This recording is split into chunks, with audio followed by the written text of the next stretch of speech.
نماز کے فرائض۔ سوال: نماز میں کتنے چیزیں فرض ہیں؟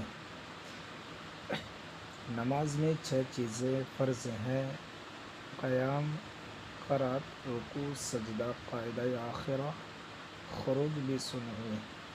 سوال: قیام فرض ہے، اس کا کیا مطلب ہے؟ جواب: اس کا مطلب ہے کہ کھڑے ہو کر نماز ادا کرنا ضروری ہے۔ اگر کسی نے بغیر عذر بیٹھ کر نماز پڑھی تو نہ ہوئی، خواہ عورت ہو یا مرد، ہاں نفل نماز بیٹھ کر پڑھنا جائز ہے۔ قرات فرض ہے، اس کا کیا مطلب ہے؟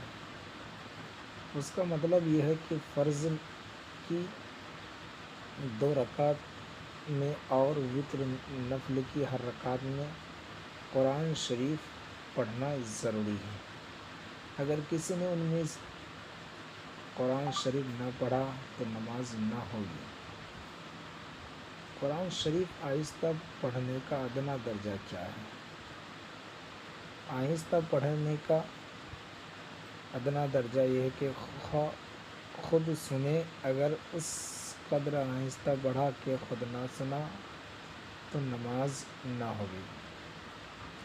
رکوع کا ادنیٰ درجہ کیا ہے؟ رکوع کا ادنیٰ درجہ یہ ہے کہ ہاتھ گھٹنے تک پہنچائے، اور پورا رکوع یہ ہے کہ پیٹھ سیدھی بچھا دے اور سر پیٹھ کے برابر رکھیں، اونچا نیچا نہ رکھیں۔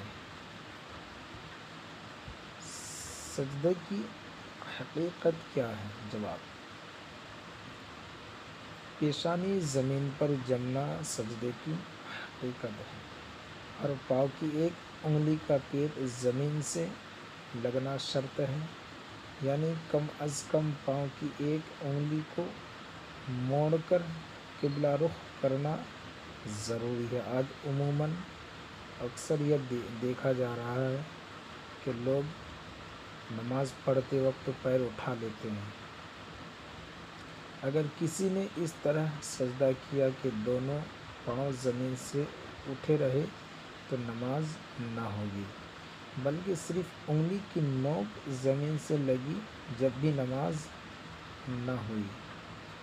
کتنی انگلیوں کا پیٹ زمین سے لگنا واجب ہے؟ دونوں پاؤں کی 3 انگلیوں کا پیٹ زمین سے لگنا واجب ہے۔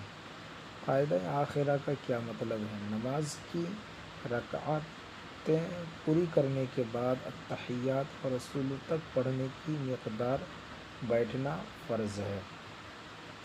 خروج بسنعی کسے کہتے ہیں؟ قاعدہ آخرہ کے بعد نماز کو توڑ دینے والا کوئی کام قصداً کرنے کو خروج بسنعی ہی کہتے ہیں، لیکن سلام کے علاوہ کوئی دوسرا نماز کو توڑنے والا کام قصداً پایا گیا تو نماز کا دوبارہ پڑھنا واجب ہے۔